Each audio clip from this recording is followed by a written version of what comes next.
tuweza kwanza. Assalamu alaikum wa rahmatullahi wa barakatuh. Wa alaikum assalam wa rahmatullahi wa barakatuh. Alhamdulillahi rabbil alamin. Salatu wassalamu ala rasuli Muhammad sallallahu alaihi wasallam. Wapenzi watukufu wa Kiislamu na wale ambao bado hamjapata bahati ya kuwa Waislamu, karibuni tena katika studio zetu hizi katika kipindi muhimu katika siku ya leo. Mezani mwangu hapa naye mwalimu wa walimu, tunapenda kumuita hivyo, Mwalimu Said Juma Kinyogoli.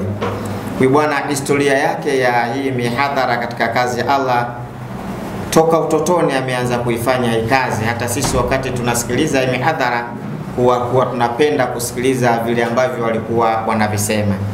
Niweze kusema tu ni mmoja katika walimu ambao walinipitisha darasani na kuwa mmoja katika wahadhiri Tanzania, nao sasa hivi wanaopambania dini ya Allah subhanahu wa ta'ala.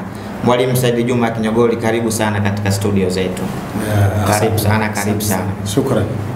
Tumekualika hapo kwa kitu kimoja tu. Leo tuko katika siku muhimu sana, lakini tunapendelea utupe historia kidogo. Kuna neno duniani linaitwa Pasaka. Watu wengi wanapenda kuzungumza na wengine wanasherekea Pasaka, lakini katika vichwa vya watu hata neno Pasaka lenyewe hatufahamu ni nini Pasaka. Na je, kwa mujibu wa Uislamu inakubalika hiyo Pasaka? Na ipi historia yenyewe kabisa ya Pasaka? Shida tunataka tufahamu, Mwalimu Said Juma Kinyogoli, historia nzima ya neno Pasaka baina mimi tunasema na watu wanaonisikiliza. Nini maana ya Pasaka na asili yake ni nini hasa? Alhamdulillah. Shukran sana Ustadh Shafi kwa fursa hii. Assalamu alaikum wa rahmatullahi wa barakatuh. Alhamdulillah wassalatu wassalamu ala rasulillah sallallahu alayhi wasallam, amma ba'd. Ndugu zangu katika imani ya Kiislamu na msiokuwa Waislamu, wafuatiliaji kwa ujumla, kwanza namshukuru Mwenyezi Mungu kwa fursa hii, lakini pia mmepata nafasi ya kukaa katika meza pamoja na muhadhiri mashuhuri, muhadhiri mahiri Sheikh Shafi, na yeye akiwa amenisimamia katika jambo hili juu ya kuwajuza wanadamu historia kidogo na maana ya neno linaloitwa Pasaka. Alhamdulillah, katika wakati tuliokuwa nao siku chache zijazo mbeleni, watu watakwenda kusherehekea kitu kinachoitwa Pasaka. Na kwa sababu watu wanakwenda kusherehekea Pasaka, basi kuna ulazima wa sisi kama watu wa dini kuwajuza watu kiini cha hiyo Pasaka, asili ya hiyo Pasaka, nini Pasaka. Lakini pia katika maelezo ya kunikaribisha kwenye jambo hili umeuliza, je, kuna nafasi ya Muislamu kusherehekea Pasaka? Muislamu na Pasaka ni vipi?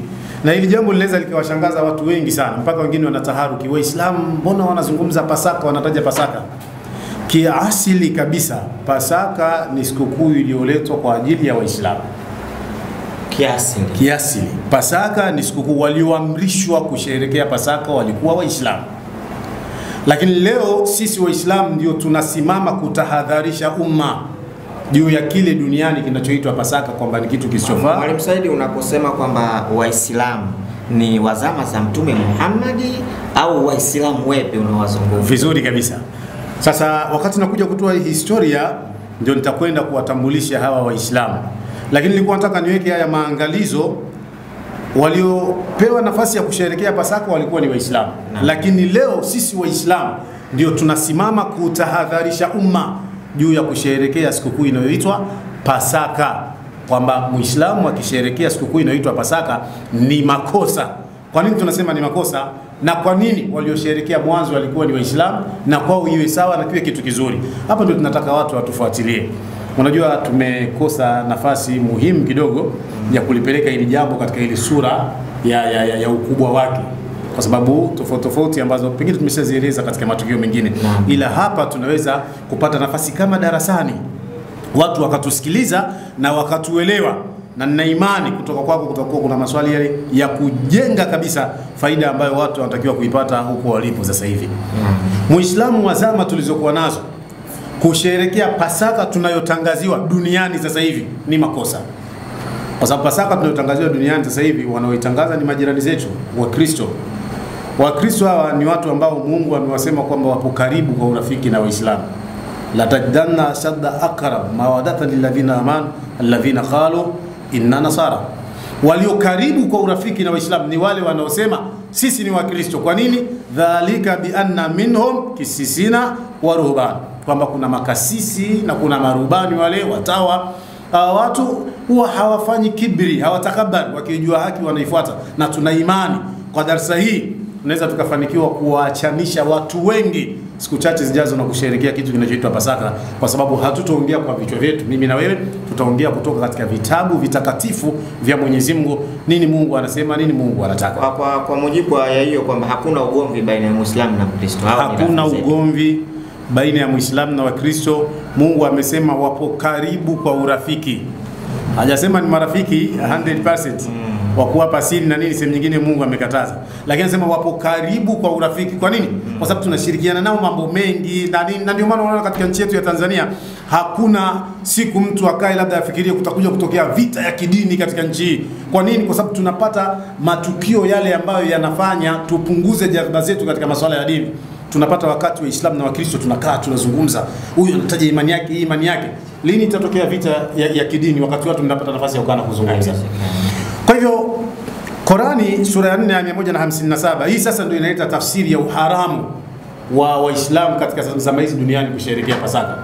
Allah anasema billahi minash shaitani rajim, wa qawlihim inna qatalna al-masiha Isa ibn Maryam, kwamba kuna watu Mayahudi wanasema kwamba wao wamemuua Masihi Isa mwana wa Maryam, mtume wa Mwenyezi Mungu. Yani Isa mtume wa Mwenyezi Mungu, wao Mayahudi wanasema wamemuua, lakini Allah akaweka kanusho pale, asema wa makataluhu wa masalabuhu walakin shubiha lahu, tena wa innal ladhina ikhtalafu fihi la fi shakkin minhu, kwamba hawakumuua wala hawakumsulibisha isipokuwa walibabaishiwa mtu mwingine, wao wakamdhani kuwa ndiye Isa. Kwa hivyo kwanza, kwa mujibu wa Qur'ani, Isa ibn Maryam hakufa. Sasa hii Pasaka tunayotangaziwa sasa hivi duniani tunaambiwa ni kusherehekea kufa na kufufuka kwa Yesu Kristo, na huo ndio ukombozi kwa Wakristo, kwa wanasherehekea Pasaka. Sasa hapa ndipo panapoingia uharamu wa Muislamu kusherehekea Pasaka. Sasa kama Muislamu kusherehekea Pasaka ni haramu kwa sura hii, ina maana gani kusema kwamba Pasaka walipewa Waislamu? Basi kuna Pasaka tofauti. Sasa hapo ndio tunakuja katika kufundisha. Ipo Pasaka ambayo Mungu aliileta kwa manabii, na leo tutaona manabii wote walioisherehekea. Alafu pia kuna hii Pasaka ambayo kwa lugha rahisi tunasema ni ya uongo. Hata wewe utakuja kunisaidia baadaye nani aliyeileta. Nani aliyeileta mpaka leo ulimwengu umechanganyikiwa, unasema Pasaka kufa na kufuka kwa Yesu Pasaka, lakini kipi kilichoachwa katika asili? Naomba twende katika Agano la Kale sasa, katika Torati. Hapo unaweza ukanisaidia kuyapitia maandiko. Nisomee Kumbukumbu la Torati sura ya 16 mstari wa kwanza, tuanze kuangalia alau vifungu kadhaa, alafu twende katika historia, alafu tunaweza tukapata nafasi nzuri ya kushajaisha umma inshallah. 16:1 Kumbukumbu la Torati. Nasema utunze mwezi wa Abibu. Ukamfanyie Pasaka Bwana Mungu wako. Kwa kuwa ilikuwa ni mwezi wa Abibu alipokutoa Misri usiku Bwana Mungu wako. Simama hapo. Mwenyezi Mungu hapa anaitambulisha kalenda kwa wana wa Israeli wakati wa Nabii Musa. Anawaambia, na hapa ndiyo eneo ambalo neno Pasaka kwa mara ya kwanza linatamkwa, linaanza kuzungumzwa duniani. Historia yake haikuanza hapo. Pasaka historia yake imeanza miaka ya 1850. Tukisema historia, yani katika kile chanzo cha Pasaka ni hijra ya Nabii Ibrahim, pale aliposema inni dhahibun ila rabbi sayahdin rabbi habli minas salihin. Anatoka Mesopotamia, Babeli, baada ya kutumbukizwa katika ule moto ambao Mungu aliunadia akamwambia kuni bardan wa salama ala Ibrahim. Alipotoka katika ule moto akaona watu wangu mbona wanataka kuniua, akasema mimi naondoka, no inni dhahibun ila rabbi sayahdin rabbi habli minas salihin. Akaondoka katika nchi ile akaenda mbali. Alitoka Mesopotamia yani Babeli akaenda Kanaani, Jerusalem. Alipofika Kanaani akapata mtoto wake wa kwanza anaitwa Ismaili. Huyu tunamuacha tunapoitafuta Pasaka katika watoto wa Ibrahim. Ismaili hausiki. Ismaili utakuja kumgusa utakapomtafuta Mtume Muhammad, utakapoitafuta hija, utakapotafuta ibada zinazofanyika Maka leo, Safa na Marwa, ibada ya kusai, ibada ya kumpiga mawe shetani, ndio utakuja kumzungumza huyu Ismaili, kwa sababu matukio yake ndio yalikwenda huko kwa pale alipokwenda kuishi katika nchi ya Maka. Mtoto wa pili alimpata anaitwa Ishaqa. Huyu ndio tunakwenda naye katika ile Pasaka, kwa sababu Isaka alizaa watoto wawili, Esau na Yakub. Yakub akawa ndiye mtoto mbarikiwa, japo kuna baadhi ya vitu vilitokea pale katika zile baraka zao kwa mujibu wa Biblia. Sasa huyu Yakobo huyu ndiye aliyefanya wakati wa Musa lije ili neno, ukumbuke mwezi wa Abibu ukamfanyie Pasaka Bwana Mungu wako, kwa kuwa ilikuwa ni mwezi wa Abibu alipokutoa Misri usiku Bwana Mungu. Kwa nini Mungu anasema alipokutoa Misri? Kwa nini watolewe Misri? Maana yake waliingia wakati gani? Ndio huu wakati wa Yakobo. Na nikasema Yakobo ndio asili ya kitu kinachoitwa Pasaka. Kwa hivyo baada ya hijra ile ya Ibrahim, hijra ya pili alifanya mzee Yakobo. Yakobo hijra yake ni maarufu sana, wanazuoni wanaizungumza. Hapa ndani ndio utawakuta watoto wake wote 12 wale: Raubeni, Isakari, Naftali, Zabuloni, Manase, Yuda, Gadi, Asheri, Benyamin, Yusuf. Watoto wake wote wale, hawa wote 11 waweke pembeni, mchukue Yusuf. Alitumbukizwa katika kisima na ndugu zake, akaenda Misri akafanywa mtumwa kule. Baadaye akaja akapata kazi, akawa waziri wa hazina katika serikali ya Firauni wa Misri. Alipokuwa waziri, akafasiri ndoto ya ng'ombe 7 waliokonda kuwala ng'ombe 7 walionenepa. Wakati anafasiri ndoto ile, akaonekana kwamba ana maarifa. Aliposema kutakuwa na miaka 7 ya neema, tulime sana, tutakachoweka akiba tutakuja kukitumia katika miaka 7 ya ukame. Akapewa yeye ile jukumu la kuandaa akiba, akasimamia mashamba, kilimo, akawa ni mtu mkubwa, akawa ni boss. Haikuwa kwa ajili ya Misri peke yake, ilikuwa katika Mashariki ya Kati yote, mpaka kule kwa mzee Yakobo na ndugu zake walomtumbukiza kisimani, njaa ikaingia ikawa kubwa sana.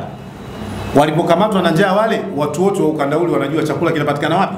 Misri. Hii ndio sababu ya hijra yao. Walienda mara ya kwanza wakapewa chakula kidogo. Yusufu aliwatambua kwamba hawa ni ndugu zangu. Walipokwenda mara ya kwanza akawaambia, nyie mna mdogo wenu.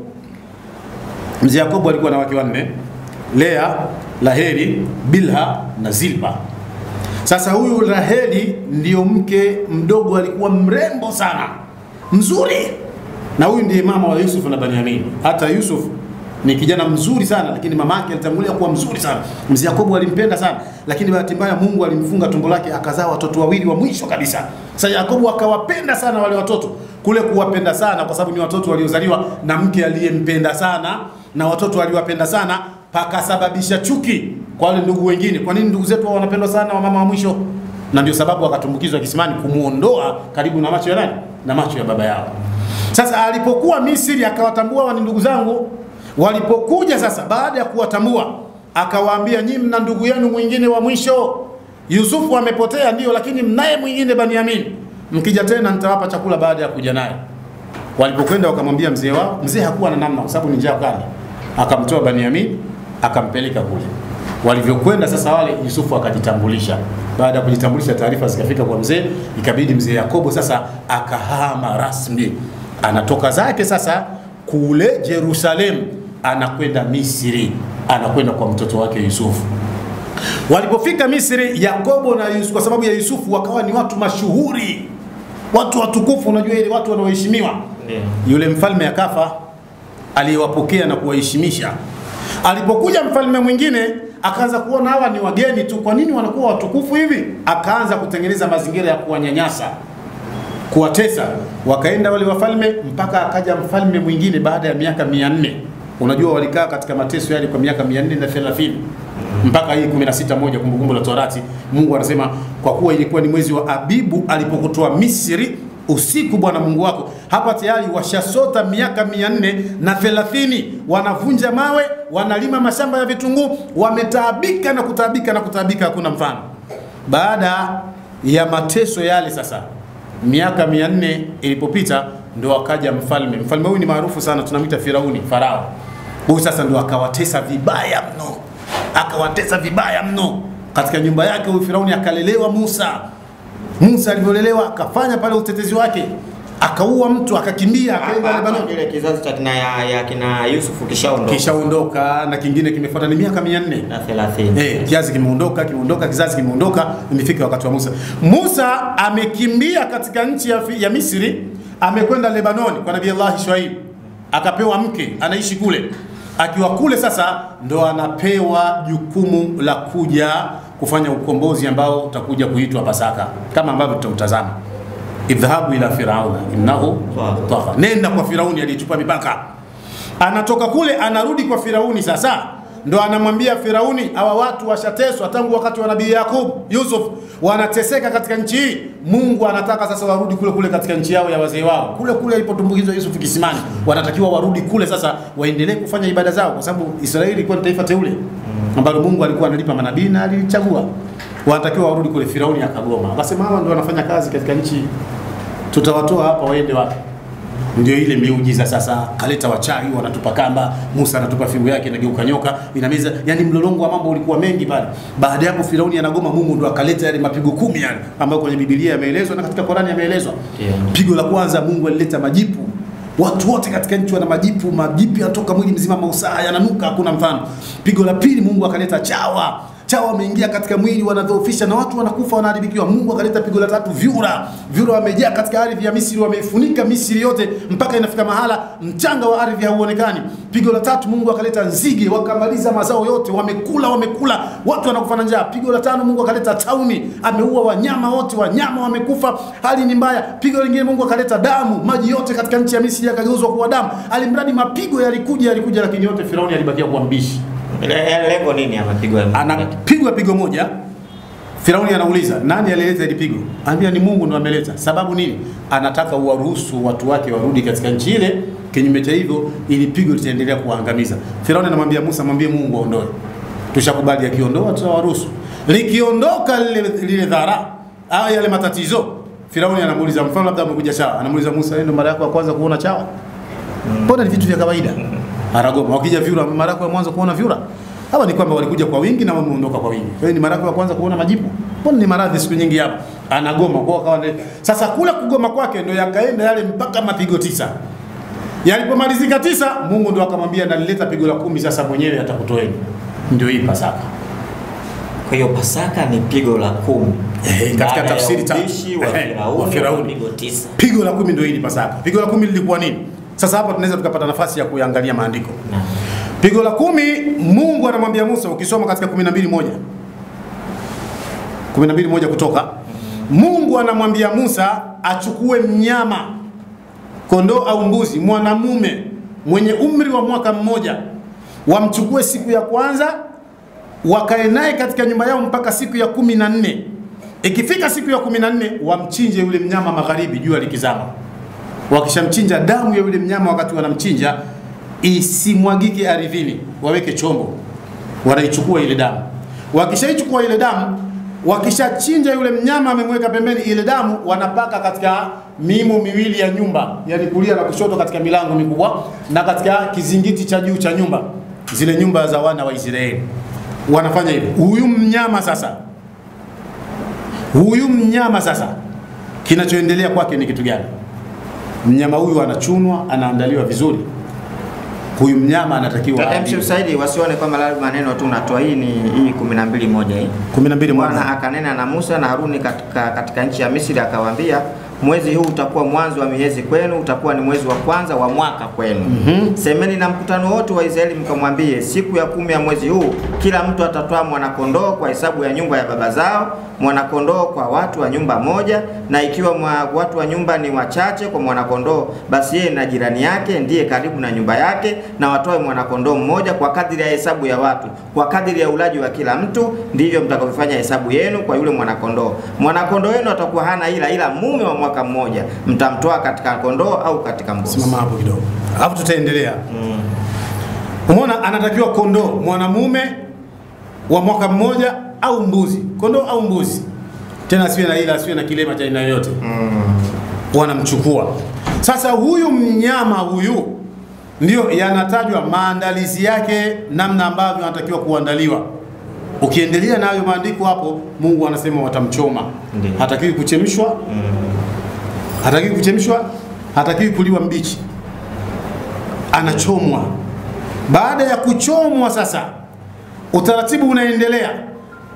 Mtakuwa na nyinyi wenyewe mnajipanga, mna mambo fulani ya kujipanga. Hebu soma sura ya 12 mstari wa 20, mstari wa 21. Tuanze 21. Hapo ndipo Musa akawaita wazee wa Israeli na kuambia, nendeni mkajitwalie wanakondoo kwa jamaa zenu, hivyo mkamchinje Pasaka. Umesikia sasa? Hapo kuna kitu tumekifuata.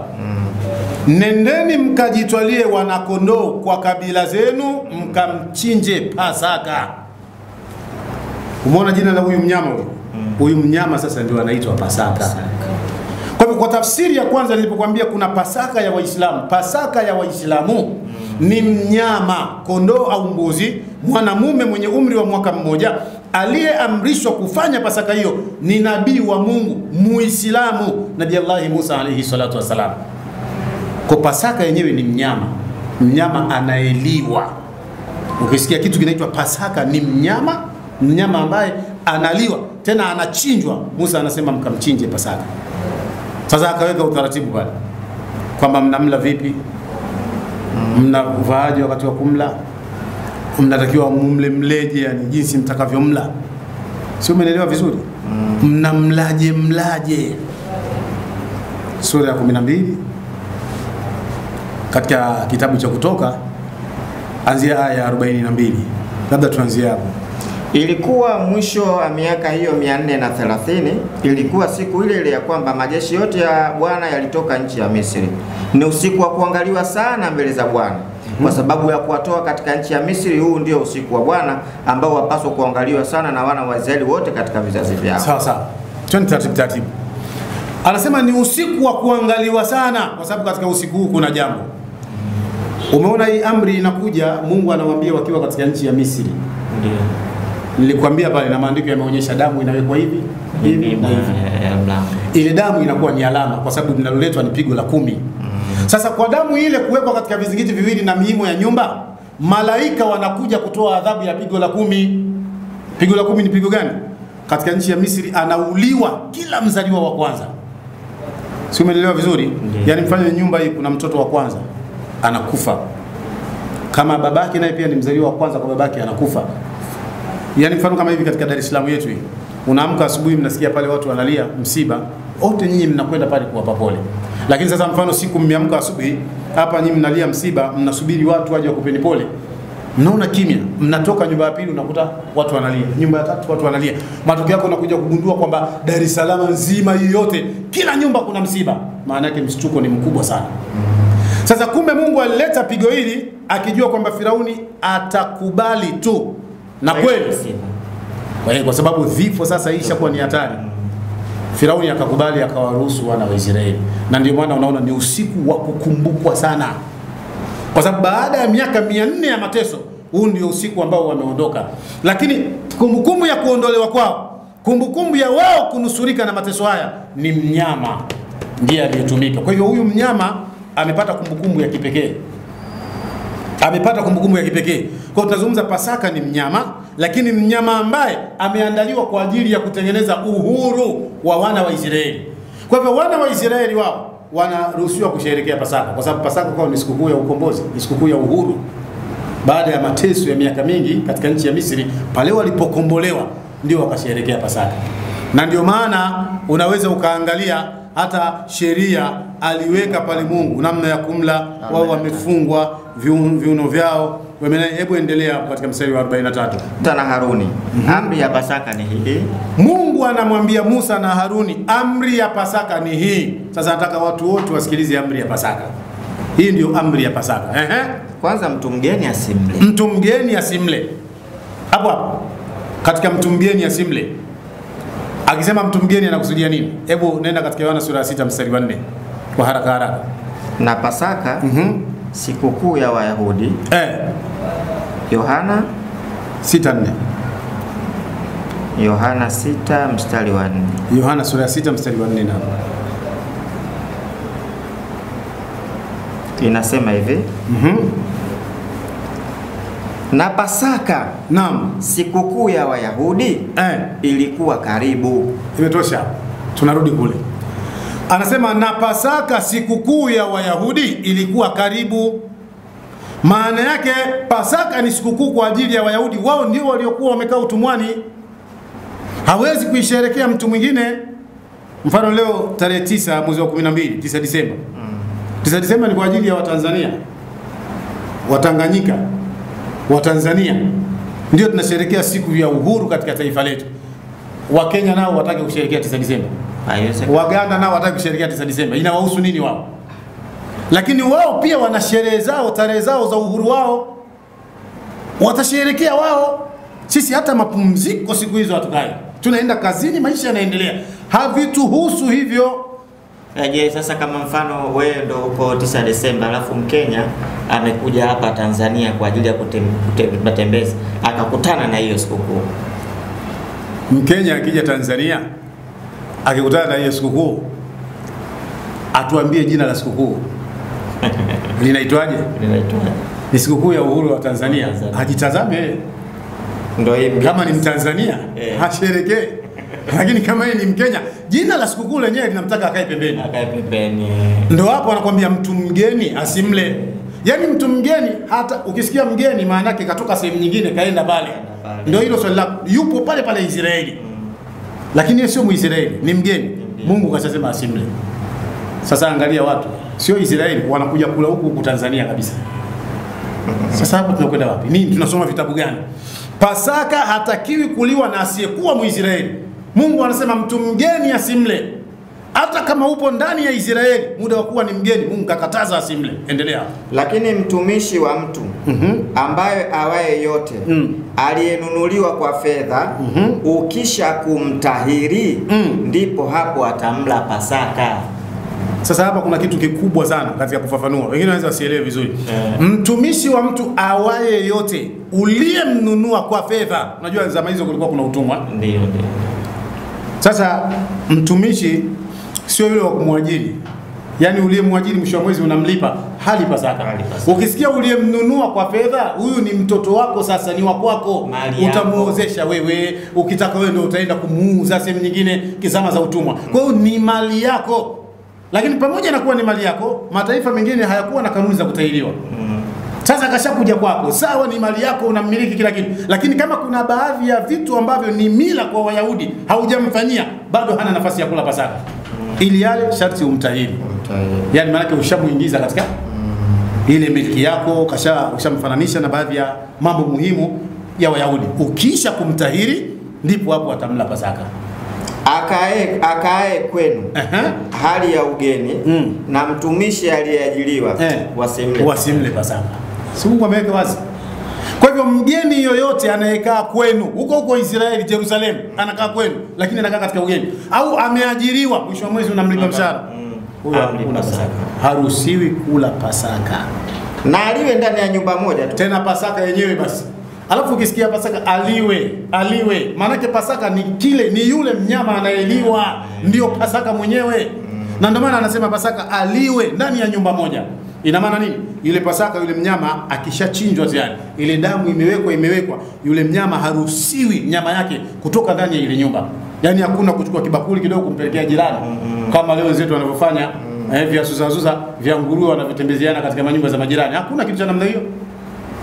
Haitakiwi hiyo. Ndani ya nyumba moja. Maliza. Usichukue nje ya nyumba nyama yake yoyote. Usichukue nje ya nyumba nyama yake yoyote. Yaani huyu mnyama Pasaka huyu nyama yake ndani mle anapochinjwa hairuhusiwi nyama yake yoyote hata kutoka nje ya nyumba. Kwa sababu gani? Ukishaitoa ile nyama nje ya nyumba, hii nyama ambayo ina damu ndani yake ina malengo, unaweza kwenda kuzuia watu wanaotakiwa kuadhibiwa wasiadhibiwe. Kwa sababu wale malaika wanaangalia ile damu ya Pasaka, ndio wanaziacha salama zile nyumba zenye damu, wanapita juu, wanakwenda katika nyumba zisizokuwa na damu ambazo ni za Wamisri, wanafanya yale mauaji ya kila mzaliwa wa kwanza. Sasa wewe unaanza kuchukua minofu, unaenda unachuza damu huko mitaani, unaweza ukapeleka ulinzi kwa watu wasiohusika. Anasema usitoe nje ya nyumba nyama ya huyu mnyama anaitwa Pasaka. Wala msivunje mfupa wake wao wote. Tena huyu mnyama mwenyewe jinsi ya kuliwa, unatakiwa mnamgawanya kwenye joints mle. Sio mfupa wa mguu katikati unaukengeta, unakuja hakuna kitu cha namna hiyo. Mnagawanya katika maungio mle, mnachoma, mnakula. Kwa sababu kwanza hachemshwi, haliwi mbichi, wala hakaangu kwenye mafuta, hii ni nyama ya kuchoma tu. Na wafanye jambo hili mkutano wa Israeli wote. Na wafanye jambo hili mkutano wa Israeli. Hili swala wa Israeli Mungu amesisitiza sana. wafanya jambo hili, mkutano wa Israeli, mkutano wa Israeli. Hii sikukuu ni kwa ajili ya wana wa Israeli. Kwa tunaposema kwamba Pasaka, na ndio maana tulikuwa tumetia dhamira kubwa sana ya kueleza ukweli kuhusu Pasaka, kwa sababu wanadamu wanapotoshwa. Leo wanaambiwa mambo ambayo hayapo katika vitabu, na haya yaliyopo katika vitabu watu hawaambiwi. Kwa hivyo Pasaka ni sikukuu kwa ajili ya kusherehekea wana wa Israeli kukombolewa mwaka wa 1520 kabla ya kuzaliwa Yesu, wakati wa Nabii Musa walipoondolewa kutoka katika nchi ya Misri, wakavuka bahari na Musa akiwa kiongozi wao, wanakuja katika nchi yao ya ahadi, nchi ya Kanaani, kule alipotoka mzee Yakobo na mzee Yusuf. Walipofika katika bahari pale, Musa akawa anaona kuna maji. Wakati Firauni kashaakhirisha swala la kuwaruhusu, anakuja kwa ajili ya kuwakamata, kuwarudisha. Wanafika wanaiona bahari ile pale, wanaangalia nyuma, wanakuta majeshi ya Wamisri. Musa akaanza kulia katika 16:14.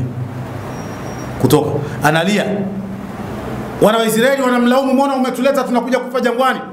Mungu anamwambia Musa, mbona unanililia mimi? Waambie wana wa Israeli waendelee mbele na inyanyue fimbo yako juu ya uso wa bahari. Musa akanyanyua fimbo yake, maji yakaanza kuchemka, yanajigawa, yakaweka huku ukuta wa maji na huku ukuta wa maji, katikati ya maji pakapatikana barabara kubwa, pakiwa nchi kavu. Musa na wana wa Israeli wakaanza kupita. Angalia hii Pasaka ina matukio mazito ya miujiza, ina matukio makubwa ya uwezo wa Mungu, na ndio maana ilibaki kwa manabii wote walisherehekea, kwa sababu ni kitu kikubwa katika historia ya wana wa Israeli.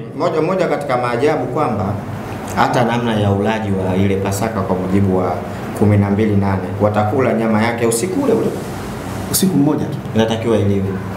Tena imewekwa motoni, imeokwa motoni, pamoja na mkate usiotiwa chachu. Kwa mna mkate ambao haukuwekwa hamira, tena pamoja na mboga zenye uchungu. Mboga zenye uchungu, huku kwetu mboga zenye uchungu ni kama mchunga vile, unachanganya. Kwa sababu kuna matukio ya ukakasi mazito yatatokea baada ya ulaji wa Pasaka.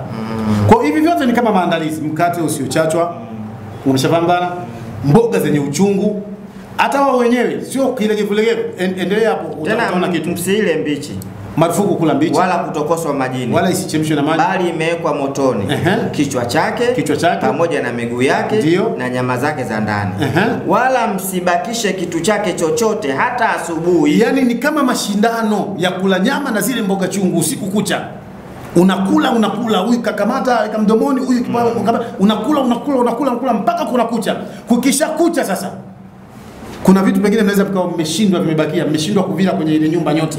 Mungu azali, bali kitachosalia hata asubuhi mtakichoma kwa moto. Unachukua moto unateketeza. Hakuna kwenda kiporo, wala kugawa, hakuna kiporo. Huyo ndio Pasaka. Maana hii ni Pasaka ya Bwana. Tena mtamla hivi. Sasa angalia na utaratibu wenyewe ulioletwa na ile masharti ya namna ya kumla. Mnamla hivi, mnakuaje wakati mnakula? Mtakuwa mmefungwa viuno vyenu. Kwanza mnakuwa mna mishipi ile katika viuno. Mmevaa viatu vyenu miguuni. Mmevaa viatu vyenu. Na fimbo zenu mikononi. Mmekamata fimbo katika mikono yenu. Nani mtamla haraka. Alafu kula kwenyewe ni kwa haraka, kwa sababu kuna kitu kinakuja kutokea. Kuna mauaji mazito, maangamizi yanakuja kutokea. Kwa nini kula Pasaka? Kuna watu wanaangamia, kwenu inakuwa ukombozi. Mnamla haraka. Hii Pasaka ya Bwana. Hii ni Pasaka ya Bwana. Hizi Pasaka za kwenda baa na kiti moto mmejiachia katika viti vya kuzunguka. Pasaka za nani? Sasa haya mbona sioni kama huku ndugu zetu majirani wanaofanya Pasaka, tumepanga nao nyumba moja, hayo yafanyiki? Kwenye Biblia kuna maandiko yanasema mwapotea kwa sababu hamyajui maandiko wala uwezo wa Mungu. Kwa sababu katika Ufunuo sura 22 inasema namshuhudia kila mtu ayashikae maneno ya unabii wa kitabu hiki. Mtu yoyote akiongeza, Mungu atamuongezea mapigo, na mtu yoyote akipunguza, Mungu atamuondolea sehemu yake katika mti wa uzima. Kwa hiyo ndio maana tunasema kwamba Pasaka hizi nyingine ni watu kujitafutia sababu tu ya kugombana. Waislamu sisi tunasherekeaje hii Pasaka? Sisi Waislamu wa dunia nzima hatuwezi kuisherehekea Pasaka kama walivyoisherehekea wana wa Israeli. Lakini kumbukumbu, kwa sababu ni kalenda katika Uislamu. Kwanza muona kuna kitu umejifunza hapo. Mungu anamwambia Musa, mwezi huu utakuwa mwanzo wa mwezi kwenu, wa mwaka kwenu. Yaani ule ndio mwezi wa kwanza. Uliitwa Abibu. Lakini ule mwezi ulianza kuhesabiwa baada ya nini? Baada ya kuhama. Hijra ile. Musa anaambia kwa kuwa ilikuwa ni mwezi wa Abibu alipokutoa Misri usiku Bwana Mungu wako. Kwa hivyo hivyo lile tendo la kuhama, na hii ni silsila, kalenda nyingi za Kiislamu zinaanzia hivi, na ndio utaona ukweli wa kalenda za Kiislamu kwenye matukio kama haya ya kuhama, kwa sababu hata hii hijiria tuliokuwa nayo ya Mtume Muhammad ni baada ya Mtume kutoka Maka kwenda Madina. Imeanza na Musa pia alianza kuhesabu kalenda yake baada ya kutoka Misri kwenda Yerusalemu. Ule usiku wanahama ndio kalenda ilianzia pale. Kwa tarehe 1 mwezi wa kwanza ilianzia pale, na ule mwezi ukaitwa mwezi wa Abibu, mwezi wa kwanza. Sasa hii sisi hatuwezi kusherehekea kwa kuchinja, siji kuweka damu, si kama walivyokuwa wanafanya wana wa Israeli, kwa sababu sisi sio watu tuliowekwa katika utumwa huu waliokuwa nao wana wa Israeli. Wao wanayafanya haya yote kwa sababu hiyo, lakini kwa sababu ni Waislamu wenzetu na sisi ni Waislamu, ipo namna ya kuadhimisha. Tuna siku moja inaitwa Yauma Ashura. Sasa ile Yauma Ashura ndio katika kalenda moja katika matukio yaliyotokea siku ile, ndio hili tukio la wana wa Israeli kuvuka. Sasa sisi tunaadhimisha nini? Kwa saumu. Tunafunga siku nzima, tayari tumeadhimisha matukio. Na mwezi wa kwanza manake kwenye Muharram. Ndio Muharram. Ambao kule ni Abibu. Na sisi katika Muharram ndio kuna Yauma Ashura. Tunasherehekea kwa kufunga. Umeshaelewa vizuri? Nimekuelewa vizuri sana. Hawa mnyama walikuwa wanamchukua siku ya 10. Umeshaelewa vizuri hapo? Sisi huku kwetu tunafunga Yaum Ashura mwezi 10 mfungo 4 sawa sawa na Muharram mwezi wa kwanza. Muharram mwezi wa kwanza wa Kiislamu. Na hawa Mungu amewaambia mchukue mnyama siku ya ngapi? Siku ya 10, wamweke mpaka siku ya 14 ndio wamchinje. Sasa sisi ndo ambao tunaogelea katika thawabu za matukio yale ya manabii. Tukifunga ile Ashura tunapata thawabu za watu wa Musa. Unajua Mtume Muhammad umma wake unakuzana thawabu za watu wengi sana kwa matendo yetu, kwa sababu tulipata nafasi ya kuja mwisho, tumewaona wale wote katika maelezo, katika vitabu. Kwa hiyo tumejua waliokuwa wakiyafanya yote, na sisi tunaendelea kustafidi tu kwa yale matendo yao. Kama hivi Ashura, siji Ismaili alipotaka kuchinjwa, tukienda Maka tunafanya. Hizi zote ni faida, lakini hizi Pasaka nyingine ambazo hazionekani katika haya maandiko hazina nafasi. Sasa Mwalimu Said Juma Kinyogoli, kwa mujibu wa Biblia hii inaonekana kwamba Pasaka umepewa wana wa Israeli, tena kizazi kwa kizazi. Lakini Yesu ni Mwisraeli. Ndio. Na mama yake ni Mwisraeli. Hivi mama yake alishawahi kusherehekea Pasaka? Allahu Akbar. Na hapa sasa tunaweza kusaidizana kitu kimoja kwa wafuatiliaji na wewe pia. Hebu hapo tutazamie Luka sura ya 2 mstari wa 41. Sura ya 2 mstari wa 41. Hebu isome hiyo sasa tuone. Maana sasa mwanzo nakumbuka niligusa kidogo, wao wanasema Pasaka ni kufa kwake huyu Bwana. Isome hiyo sasa. Luka 2:41. Basi wazee wake Bwana Yesu huenda Yerusalemu kila mwaka wakati wa sikukuu ya Pasaka. Wazee wake huenda Yerusalemu kila mwaka wakati wa sikukuu ya Pasaka. Wazee wake Bwana Yesu. Yaani Yesu, wazee wake wanakwenda Yerusalemu kila mwaka wakati wa sikukuu ya Pasaka. Wanaadhimisha ile ya kwa Nabii Musa. Kwa Nabii Musa. Na ukisikia wazee wake hapa, Yesu alikuwa bwana mdogo sana. Hebu soma tena. Niendelee sio? Endelea kidogo. Na alipopata Bwana Yesu umri wake wa miaka 12, walipanda kama ilivyokuwa desturi ya sikukuu. Na alipopata umri wake Bwana Yesu miaka 12. Anasema alipopata umri wake miaka 12. Miaka 12 maana yake ni mtoto mdogo sana. Ikawaje? Walipanda kama ilivyokuwa desturi ya sikukuu. Unaona, kumbe wazazi wake wamepanda kwenda Yerusalemu kama ilivyokuwa desturi kawaida. Desturi maana yake ni tukio linalojirudia hivi kila mwaka. Kama ilivyokuwa desturi ya kawaida, huwa wanakwenda Yerusalemu kwa ajili ya Pasaka. Sasa Yesu ni mtoto mdogo na miaka 12, yuko na wazazi wake, Mariamu mama yake na familia, wanakwenda zao kusherehekea Pasaka. Mtoto mdogo. Kwa hiyo Yesu anakwenda kusherehekea Pasaka. Na walipokwisha kuzitimiza siku, wakati wa kurudi kwao, yule mtoto Yesu alibaki nyuma huko Yerusalemu. Unaona, wametimiza siku. Ni siku ngapi zile? Ndio zile siku 5. Siku ya 10 unaweka mnyama ndani, unaendelea. Walipozitimiza siku, yule mtoto Yesu alibaki nyuma huko Yerusalemu, alipotea kwenye msafara. Mako sikukuu anakwenda watu wengi.